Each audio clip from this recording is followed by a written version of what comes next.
All right, we saved the worst for the last. Woo! Or the best for the last, however you want to see it. So, in the people group, we have, sorry to say it, we have tourists, we have homeless, we have crime, we got traffic, we got car accidents, and people not respecting the local cultures, man. And so, people are so scared of sharks in Hawaii, but it's actually the other people who can be the most dangerous ones. And this isn't to fearmonger you, but it's the reality that Hawaii has become a host of bad people. And a lot of outsiders turn to a life of crime, or they became negligent or incompetent people, especially drivers. And Hawaii is actually voted and deemed the worst drivers in the country. It's not because we're all Asian. In fact, almost half of the people in Hawaii are from the mainland. White people, black people, Spanish, all of that. So don't blame the Asians. Don't blame us, all Asians. But now more than ever, people are driving under the influence or on their phone or running through red lights and the like. Stop going on your phone, man. Missing one TikTok video won't kill you, but watching it can, yo. You know, it can hurt a lot of people. People are addicted to their phones while driving. And I know 90% of you will listen to this like, oh, that's me. No, stop. The amount of auto-related accidents and deaths has skyrocketed since the pandemic.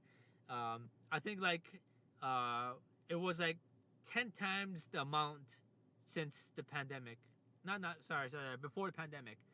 It's 2025 had the worst year of deaths and accidents. That's crazy, yo. And now in 2026, there's so many people who flip their cars over. How the hell do you flip a car over, man? This isn't Hawaii 5-0. This isn't Fast and Furious, man. We have a slow driving limit. Like 40 to 50, 60. How the hell does that happen, man? But, you know, it's... Besides reckless drivers, we also have the extreme opposite. Two slow drivers, you know. And I get that a lot of people who are just chilling, they're chillaxing, you know, hey, you know, we're just going to chill while driving. But they're going the speed limit. You know what I mean? If it says 25, they're going 25. But who I'm talking about are the ones who are going 20. You know, like 5 miles under what the posted sign. Everyone else is going 5 miles over. So when you're going, people are going 30, and you're the one going 20, you're creating all that traffic around the islands, man. That's not cool at all, you know. And it's understandable if you're a tourist, you know, you want to enjoy Hawaii or you want to take pictures and videos. That's cool. But if you're the driver, you have to focus, man. You don't have the privilege to just be like doing that too, you know, going on the phone. Oh, I'm gonna record. No, you're the driver. You're the responsible one. And I've been on that end too, man. I did a lot of driving. And especially on the Aloha, most people are going 20 miles per hour. It's a 40 mile per hour zone right there.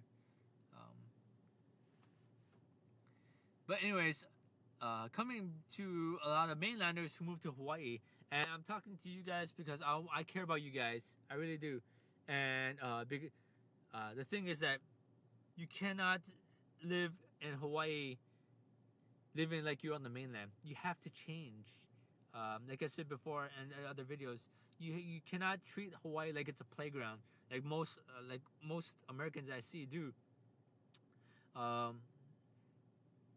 The mindset is like, oh hey, like it's a whole different concept. I understand. I'm from the main. I lived on the mainland, and I came back to Hawaii, and it feels like a whole different vibe too. Like, oh hey, you know.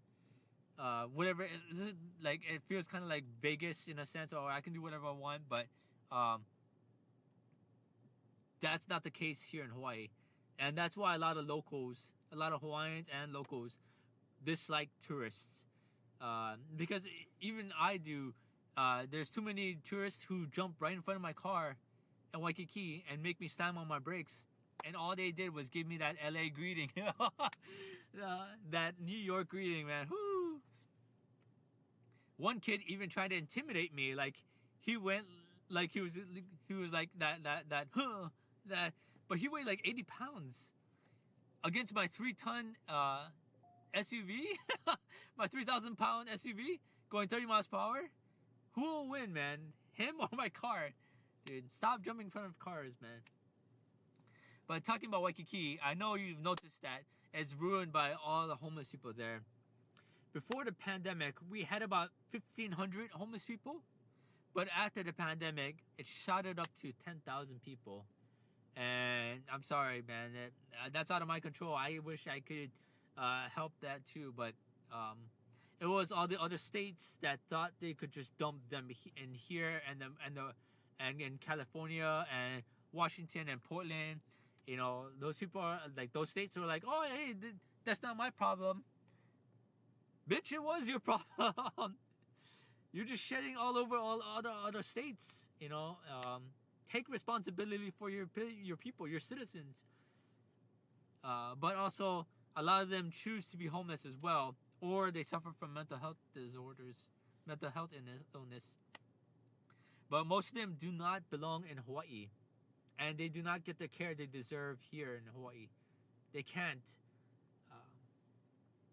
That's why I'm trying to create my own nonprofit organization to help them move back to where they belong, so they can get the help they need. A lot of, like I said on my other part, a lot of veterans, they come to Hawaii, and they're the homeless ones, and like they can't get enough help or care from the VA.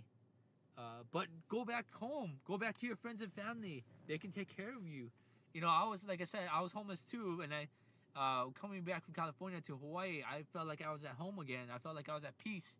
I didn't have to worry if I was gonna live or die that day. You know, and it's just amazing. And yeah, to have friends and family care for me again, that's priceless. That's worth moving. That's worth moving back to. There's no shame in getting help. If you're a criminal though, don't move to Hawaii. Keep this paradise a paradise. You know, you can visit, but you don't want to taint the paradise it already is. You know, there's a saying, "Malama Aina, take care of the island, and the island will take care of you." You may not believe it, but Hawaii is a magical place. There is magic here, and the Hawaiians call it mana. And they see it like the force, like it surrounds us, it binds us. It's in the rocks, it's in you. And the more Hawaiian you are, the more powerful you are here in Hawaii. That's why if you have 50% Hawaiian blood, you get treated like royalty, and you get entitled to other free stuff like free rent for 99 years, a free room and board at the Hawaiian school, Kamehameha. But coming back to crime, most locals know not to commit crime to others because, dude, that could be your uncle. And you're trying to steal from him? He knows where you live. You know? He's going to beat you up. Then when you get home, your dad's going to beat you up afterwards. So the thing about the crime, it's usually committed from outsiders and immigrants. So if you listen to this and you know people or you yourself, I don't judge, you know what I mean, like people, but here in Hawaii, like we keep the paradise a paradise, man, for real. So real talk. Well, another thing is tobacco products. They are more restricted here. You can't smoke within 20 feet of doors or buildings. You cannot smoke in apartment buildings or hotels. So be willing to give that up if you want to experience the paradise better. If you want to move here, give up smoking. You're gonna save a lot more money anyways. And this is my take, my opinion, that 99% of smokers are litterers. They have littered your cigarette butts at least once in your life. And you can get a $200 fine for littering if a cop ever catches you doing that. All right. So if you vape, you know, that's okay. If you chew tobacco or you have all these other alternatives, that's cool. You know, if you vape, you're one of the popular kids. Everyone will welcome you, man. It's cool, man. They'll ask what kind of flavors you have, whatever. All right. But coming back to driving and smoking, almost every driver I see smoking flicks their cigarettes. And I can tell you don't respect yourself and you don't respect the island, because I've already helped stop brush fires because of cigarettes. And there was a lady who actually did that, who started a fire and almost burned down all these people's homes, and she got arrested. She's still in jail to this day. That was like almost a decade ago. So just be wary of that. If you're one of those people, you could burn down a whole community because of that. Um, and if you don't care about that, then you don't belong here in Hawaii because you're burning up everyone's home, yo. I know most people don't want to hear this, and it's pretty heavy because living in Hawaii is a privilege, not a right, not an entitlement. It's a gift. There are many laws, weather adversities, cultural norms, and lines never cross you in Hawaii. It's very difficult to hear all this stuff like all at once. That's why I'm trying to break it down for you, and take it step by step. And if it is still your dream to live here, I'm letting you know all this, so like I can save you so much trouble, and getting beaten up like Igor did. But if you're a cool person, you're a good person. Living in Hawaii is a breeze, literally. And I want to welcome you to the islands, and I hope you achieve all your dreams here like I did, because you truly deserve it, you know. Anyways, I'm gonna leave it there. I love you guys. Definitely there's a lot more stuff gonna happen, and talk about a lot more. But yeah, like I'll get to work on that guide, and I'll put the link in on there. All right, y'all have a good one.